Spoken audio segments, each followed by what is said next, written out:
What's up mga ka-magic, and welcome back to my YouTube channel. Kung may nakikita kayo mga ka-magic, isang card na lumulutang mga ka-magic, ituturo ko mga ka-magic kung bakit siya lumulutang at i-reveal ko kung anong klaseng bagay ang ginamit bakit siya lumulutang. Kahit iangat mo pa yan mga ka-magic, look oh. Angat mo pa yan sa ibabaw, yan. Ibabaan mo naman yan konti. Takilid mo naman. So, yun mga ka-magic, ang revelation nito mga ka-magic kung bakit siya lumulutang. Kahit ilapit mo pa yan sa kamera, walang ibang hinahawakan except sa invisible thread mga ka-magic. Okay? Ipapakita natin si invisible thread. So, yan mga ka-magic na may linya yan na black. Kung nakikita niyo yan, may parang may linya na black. So, yan ang invisible thread mga ka-magic. Then, hahawakan natin mga ka-magic at i-reveal natin kung bakit siya lumulutang. So, si invisible thread mga ka-magic, kung ilapit mo, hindi mo talaga siya makikita. Pero, pag gagamitan mo ng black background, yan, kung makikita may linya na black mga ka-magic, yan, si invisible thread yan, black line, so invisible thread yan, okay, yan, si black line, invisible thread yan mga ka-magic yan, okay?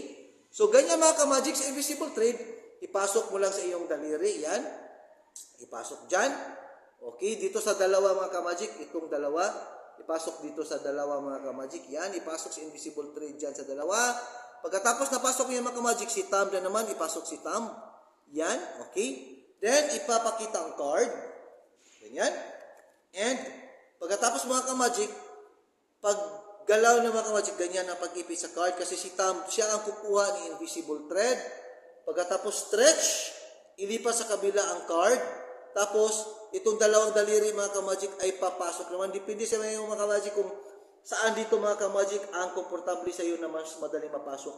Pagkatapos, stretch, then ma-feel mo na si invisible thread at hinahinay ipatong, i-balance sa invisible thread, doon na ang epekto at lumulutang na ang isang card.